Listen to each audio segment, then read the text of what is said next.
Do you swear or affirm under penalty of perjury that the testimony you're about to give is true and correct to the best of your knowledge, information, and belief, so help you God?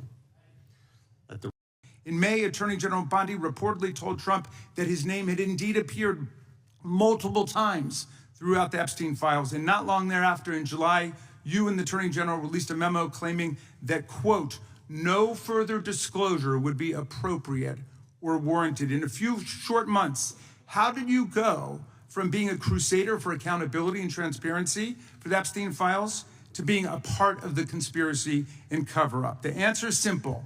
You said it yourself, because of who's on that list.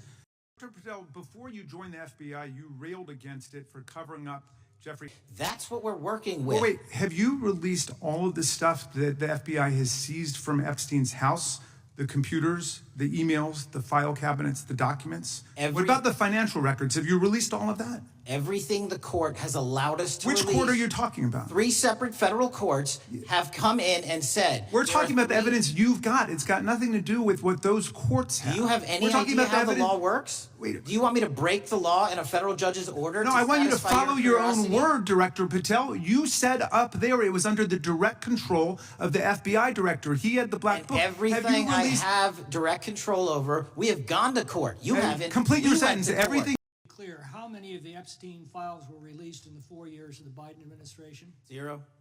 I'm asking about why you aren't releasing the full Epstein files, including the names of people who were involved in the sex ring that you promised to do before you became FBI director. I just told you I'm not going to release downloaded porn. I'm not asking about that. Fine. I'm asking about all the other files. What other videos? Tell me.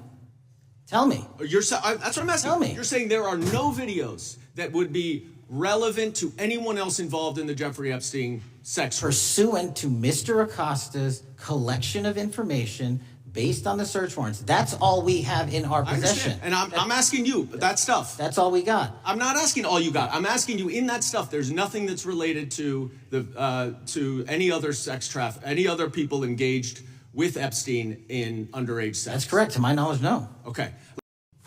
Director, is President Trump implicated in any wrongdoing related to Jeffrey Epstein? Based on the entirety of the evidence that we have, absolutely not. The president is not implicated. Correct. We know these people exist in the FBI files, the files that you control.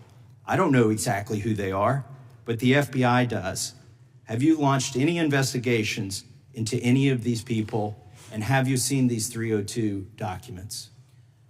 Sir, I have asked my FBI agents to review the entirety of the Epstein files and bring forth any credible information. And we're working with Congress not only to divulge that information and produce it to you, but any investigations that arise from any credible investigation will be brought. There have been no new materials brought to me launching a new indictment.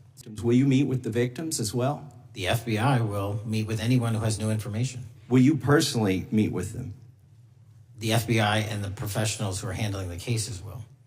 Yesterday, you testified to Senator Kennedy that there was, quote, no credible information that Epstein trafficked girls to anyone else, and that you have, quote, continuously and publicly asked the public to come forward with more information and we'll look into it. Today, in response to Mr. Massey's question, you appeared to say that the survivors were not credible. These are survivors. That's not at all what I said. Okay, great. I'm going to ask you this in a second, but let me tell you about the survivors, and let's bring them up here into the room. These are women who came to the Hill and testified that they were groomed and raped at the age of 14 and 16 years old, and they called to meet with the president and to meet with the FBI and to have people investigate their claims. Some of them have never testified before. If you are so interested in getting the public to submit any information, why have you not met with them? You said you haven't met with them. Have you met with them? I'll give you one more chance. My job as the FBI director is to invite Is the all answer yes or no leads. to whether or not you met with these women who were sexually abused and raped? Any insinuation by you or any What people is on the your end? side that I am not manhunting child predators and sex traffickers, just look at the Mr. stats. Patel, And you talk Mr. about Chairman, cover-ups, man. Mr. Chairman, you this talk is about my time, cover-ups. and I will take Why as much time as Where I were want. you during the Instruct Obama the and Biden witness, Mr. administrations Chairman. when these so-called Instruct the cover-ups were witness. going on? Mr. Why didn't Chairman. anyone in those administrations talk to any of these Mr. purported Chairman. witnesses? And you know, my Democratic colleagues are so concerned now, Mr. Patel, all of a sudden. Where were they last year? Where were they the year before? Where were they the year before that? Where was the last president in any of this? All I know, the only thing I see is a single letter from the ranking member that was sent in 2019 that he didn't like the plea deal, and some people signed on to that. Most of the truth, the real truth, let's be honest, let's be intellectually honest. The real truth is we didn't hear from them at all. 26, the gentleman mentioned the select committee. There were 26 confidential human sources at the Capitol on January 6, 2021.